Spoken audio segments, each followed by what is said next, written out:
ल हामी चाहिँ अहिले भ्रमणको सिलसिलामा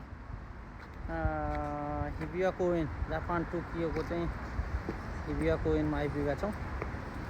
अनि मेरो साथमा मेरो बुवा, मेरो भाइ, बाबु पनि जो आइपुग्यो र हामी अहिले संयुक्त रूपमा घुमिरहेको अवस्था छ। के छ अनुभव अहिले ताजा?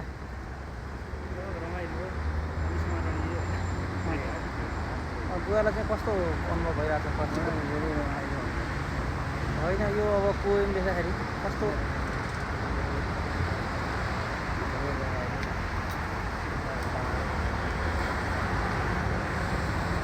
अब यहाँ चाहिँ प्राकृतिक भने प्राकृतिक चिजहरू पनि राम्रो र अब कृत्रिम र मानव निर्मित चिज भन्ने हो भने त अब जापानको टोकियोलाई अब भनिरहन बयान गरेर शब्दमा सकिँदैन हामी जस्तो मान्छेहरूले। समग्रमा ठिकै छ भन्ने कुरो रह्यो। अब यही हो हाम्रो घुमाइ यस्तै छ चलिरहेको। ल जापानको टोकियोबाट थोरै एउटा भिडियो बनाउँ भनेर हो। यो मिनी भ्लगकै रूपमा छ। ल यस्तो छ यो अवस्था हिबियाको छेउछाउमा। अन्त बुवाले नि अब हल्का घुमिरहनु भएको छ। मैले पनि एउटा भिडियो त्यसैलाई सदुपयोग गरेँ। ल सम्पूर्णमा नमस्कार छ। ल